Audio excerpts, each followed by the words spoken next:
ये जो ग्रह चाल है उसी पे ज़िंदगी निर्भर करती है, तो किस तरह से ये इम्पैक्ट पड़ता है कुंडलियों पे? ये शिवानी जी आपका बहुत बढ़िया क्वेश्चन है, क्योंकि यंगस्टर्स को ये पता होना चाहिए। पहले बात तो मेरा मानना है कि स्कूल में बच्चों को 45 मिनट की एस्ट्रोलॉजी की क्लास देनी चाहिए। ठीक है ना? तो मैं आपको आज ये बताऊंगा, सबको बताऊंगा जो भी देख रहे हैं हमारा प्रोग्राम। जब सनलाइट धरती पे आती है तो उसके अंदर 9 प्लैनेट्स की पावर होती है। Sun is a king of all planets. और जब हम लोग सनलाइट में जाते हैं, जिसको हम विटामिन डी लेते हैं, जिसमें हम या आपने सुना होगा गोरे ना सन बात करते हैं। वो अपने कपड़े उतार कर जाकर मतलब कि बीच के किनारे नहाने के लिए नहीं, सन बाथ लेने के लिए बैठ जाते हैं। वो क्यों? क्योंकि उनको बेसिकली पता है विटामिन डी के साथ साथ जो सोलर सिस्टम की एनर्जीज हैं वो अपनी बॉडी पे कैप्चर करते हैं।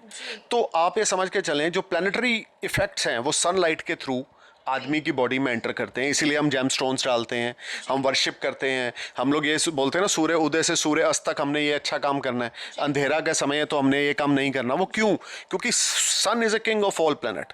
और अगर सन पूरी पावर में है, आपके बर्थ चार्ट में अच्छा है, भाई साहब के बर्थ चार्ट में, मेरे बर्थ चार्ट में अच्छा है, तो समाज में नाम इज्जत शोहरत बहुत होगी।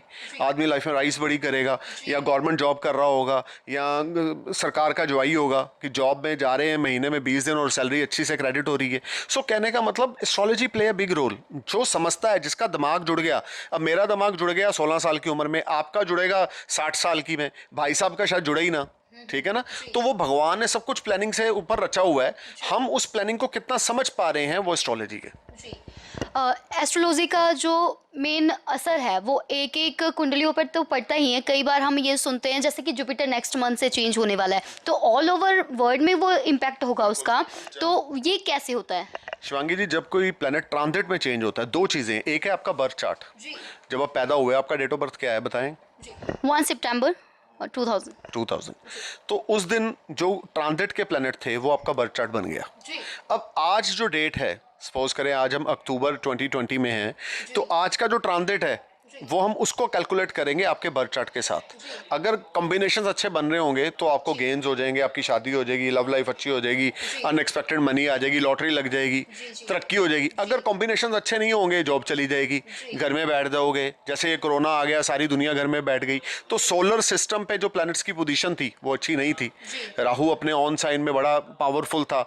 हम लोग एक ऐसे डर से डर रहे थे कोविड में, एक एग्जाम्पल जो दिख नहीं रहा। एक होता है ना दुश्मन सामने खड़ा है बंदूक लेके, तो हम लड़ाई लड़ रहे हैं। एक होता है कि कोई सामने नहीं है, हमें पता भी नहीं लग रहा कब वो वायरस हमारे अंदर जा रहा है या नहीं जा रहा। We don't know about that virus, लेकिन हम उससे फाइट कर रहे हैं। वो क्या था? वो राहु था। एक ऐसा फोबिया, एक ऐसी चीज जो हमें दिखे ना और हम उससे भयभीत रहें, वो राहु होता है। तो राहु स्ट्रांग होने की वजह से ये था। अब प्लेनेट को सितंबर में चेंज हुए, धीरे धीरे आप देखेंगे कि केसेस डिक्लाइन हो रहे हैं। और by the grace of God India में तो डेथ रेशो ही बड़ी कम है, 1% है, 1% से भी नीचे आ रही है। तो कहने का मतलब ये है, astrology play a big role. आप ये समझ के चलें, आपके लाइफ पाथ पे जो हर्डल्स हैं, जो बड़े बड़े पत्थर हैं, आप उसको दूर कैसे करेंगे वो आपको एक एस्ट्रोलॉजर बताएगा। Worship, gem therapy, meditation, yoga, या आपने रेमेडीज करनी है, चैरिटी करनी है, वो सब आपकी एस्ट्रोलॉजी में आपका बर्थ चार्ट बताएगा कि आपने क्या करना है। जैसे कि अभी आपने कोविड की बात की, तो अभी सारी रियायतें मिल चुकी हैं, A to Z कहते हैं लॉकडाउन से, लेकिन बहुत ज़्यादा इसका इम्पैक्ट हर एक प्रोफेशन पे पड़ा, हर एक बिजनेस पे पड़ा। कोई भी बंदा इससे बचा नहीं। तो फिर आगे कब तक की राहत मिल सकती है सभी को? 29 सितंबर 2020 से टाइम शुरू हो गया राहत मिलने का, लेकिन अभी ये अप्रैल मई 2021 तक रहेगा। और ये जो मास्क लगाना, सोशल डिस्टेंसिंग करनी और डर के साथ, डर थोड़ा सा कम होने लग जाएगा, लेकिन अभी 1-1.5 साल हमको इस चीज़ को फॉलो करना पड़ेगा। और अभी तो मैं ये भी प्रेडिक्शन एक दूंगा कि आने वाले समय में कोई लड़ाई लगने के आसार 20 नवंबर के बाद 100% है। वो चाहे इंडिया चाइना की लगे, वो चाहे अमेरिका चाइना की लगे, एक बार लड़ाई लगनी ही लगनी है 2020 के एंड में। ये मेरी एक प्रेडिक्शन है जो मैं आपको क्लियरली बोल रहा हूँ। आप इसको रिकॉर्ड कर रहे हो, and you mark my words कि you will see after 1 month और मोर देन 1.5 मंथ कि इंडिया ने चाइना पे या अमेरिका ने चाइना पे अटैक किया, उसमें 1-2 मुल्क और बीच में आ गए। तो अभी जो सिचुएशन है ना, और ऊपर से जुपिटर डेबिलिटेटेड साइन में जा रहा है, economy up and down, finances up and down. इस समय 12 करोड़ लोग वर्ल्ड में जॉबलेस हैं, तो आगे वो नंबर्स और बढ़ने वाले हैं। ऐसी बहुत सारी चीज़ें। अभी 2021 will be a tough year for everyone. 2020 तो इतना ज़्यादा ये दिखा गया और 20 से बेटर 21 है, लेकिन अभी हम लोग एक डेंजर जोन में रहेंगे। जी अभी और रहेंगे, अप्रैल मई तक रह सकते हैं। जी तो अभी जैसे कि पॉलिटिक्स पे अगर मैं बात कर लूँ तो पॉलिटिक्स में किस तरह से सियासत में अपनी कुंडलियों का, अपने ग्रहों का असर होता है? देखिए शिवानी जी, सियासत में सियासत पॉलिटिक्स एक ऐसी चीज़ है कि मैं उसके बारे में किसी एक पर्सन को लेके कुछ आपको बोल नहीं सकता, क्योंकि हर बंदे के इंडिविजुअल हॉरोस्कोप हैं। अब राहुल गांधी साहब का अपना है, कैप्टन अमरिंदर सिंह का अपना चार्ट है, पीएम मोदी का अलग, मोदी साहब का अपना है, अमित शाह जी का अपना है, ठीक है ना, तो योगी जी का अपना है, तो हर बंदे के अपने स्टार्स हैं। तो पॉलिटिक्स के बारे में तो हम तभी बात कर सकते हैं जब हम उनके बर्थ चार्ट पे प्रैक्टिस करें, ठीक है ना। अभी मैं इतना ज़रूर बोलूँगा कि इंडिया जो है, India will be in a better position compare to world in next, you can say कि नेक्स्ट 2-3 ईयर्स, क्योंकि आने वाला समय वर्ल्ड लेवल पे इकॉनमी डाउन होने वाली है। इंडिया फिर कुछ बेटर रहेगा, बेटर परफॉर्मेंस रहेगी ड्यू टू मोदी, क्योंकि मिस्टर मोदी के जो प्लानट है इंडिविजुअल वो काफ़ी अच्छे हैं। So overall this is not a very productive time, ठीक है ना। सो हम लोगों को अलर्ट होकर चलना है, सावधानी से चलना है, सोशल डिस्टेंसिंग का पालन करना है, मास्क लगाना है। अभी इस चीज़ को नहीं सोचना कि कोरोना चला गया, केसेस कम हो गए, ये बिल्कुल नहीं सोचना है, ठीक है जी। तो एक और चीज़ है कि जो बच्चे हैं जिनका रुझान है एस्ट्रोलॉजी को लेकर और वो सीखना चाहते हैं, तो फिर उन्हें डिफ़िकल्टीज भी आती हैं, तो उनके लिए कोई कहते हैं कि रास्ता दिखाना, तो आप उन्हें रास्ता दिखाएं। मैं सबसे पहले तो एक रास्ता ये दिखाऊंगा कि YouTube एक ऐसा प्लेटफॉर्म है जिससे आप बहुत कुछ सीख सकते हो। मैं बोलूँगा आप सब एस्ट्रोलॉजर के चैनल्स को सब्सक्राइब करें, आपको हर किसी से कुछ ना कुछ सीखने को मिलेगा। मैं ये नहीं कहूँगा कि आप मेरा चैनल सब्सक्राइब करें, अगर 1 लाख एस्ट्रोलॉजर हैं यूट्यूब पे या 10 लाख हैं, सबको आप सब्सक्राइब करें और हर रोज़ हर एक एस्ट्रोलॉजर का वीडियो देखें। आपको डेफिनेटली उसमें से कुछ ना कुछ सीखने को मिलेगा और आपका जो क्रेज़ है एस्ट्रोलॉजी को लेकर वो बढ़ेगा, और जितना क्रेज़ बढ़ेगा उतना आप लाइफ में आगे राइज करेंगे। कोई भी काम जब हम करते हैं तो डिफ़िकल्टीज तो होती हैं, तो इस लाइन में किस तरह की डिफ़िकल्टीज आ सकती हैं? इस लाइन में कोई डिफ़िकल्टीज शिवानी जी नहीं है। अगर आप पैशनेट हो, अगर आप इस लाइन में कुछ करना चाहते हो तो फिर कोई डिफ़िकल्टी नहीं है। अगर आप इसको पैसा कमाने के लिए करना चाहते हो फिर बहुत डिफ़िकल्टीज है, ठीक है ना। सम टाइम ऐसा होता है कि एस्ट्रोलॉजर तो सभी एक ही होते हैं, ग्रह भी हमारे वही होते हैं, जो आप प्रिडिक्ट करेंगे सामने वाला भी वही करके देगा, लेकिन सम टाइम ऐसा होता है कि वो अलग अलग हो जाता है और कई बार असर नहीं होता उपायों का या फिर प्रिडिक्शन का। तो ये कैसे होता है, क्यों होता है? आपने लुधियाना से दिल्ली जाना है जी आपके पास 3 रास्ते हैं। जी एक रास्ता है आप शताब्दी पकड़ लो ट्रेन, एक रास्ता है कि आप प्लेन पकड़ लो, एक रास्ता है आप अपनी कार से जा सकते हो। तो जाना सबने दिल्ली है, सब एस्ट्रोलॉजर की प्रेडिक्शन का जो एंड है वो दिल्ली है, बताने का तरीका अलग अलग है। कोई घुमाकर गाड़ी लेके जाते हैं, कोई डायरेक्टली लेके जाते हैं, कोई शॉर्टकट में बताते हैं। सो कहने का मतलब है मैं किसी के बारे में कुछ नहीं बोलूँगा, सब बेस्ट हैं इस फील्ड में, मेरे को छोड़कर सब बेस्ट हैं, क्योंकि मैं तो स्टूडेंट हूँ, मैं तो इस पे प्रैक्टिस कर रहा हूँ, चाहे 20 साल हो गए हैं और आगे भी जब तक उम्र रहेगी, ज़िंदगी रहेगी, मैं इस पे प्रैक्टिस करता रहूँगा।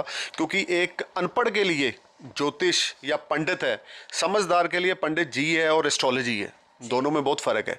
तो पढ़े लिखे का और अनपढ़ का पता लग जाता है जब वो किसी से बात करता है। तो कहने का मतलब ये है कि आपका थॉट प्रोसेस कैसा है, आपका लिविंग ऑफ स्टाइल कैसा है, आप पैशनेट कितने हो अपने काम को लेकर, ठीक है। आप देखें जी किसी को लगाएंगे तो आपको जी मिलेगा, अब अगर आप किसी को गाली निकालेंगे तो वो जी आपको कैसे यूज़ करेगा, ठीक है ना। अब आप मुझे इतना जी कर रहे हो, मैं भी शिवानी जी कर रहा हूँ, अभी आप मुझे गलत बोल देंगे, मैं 1-2 बार सुन लूँगा, तीसरी बार मैं भी भड़क पड़ूंगा, नहीं शिवानी जी आप गाली निकाली मैं भी निकालूंगा।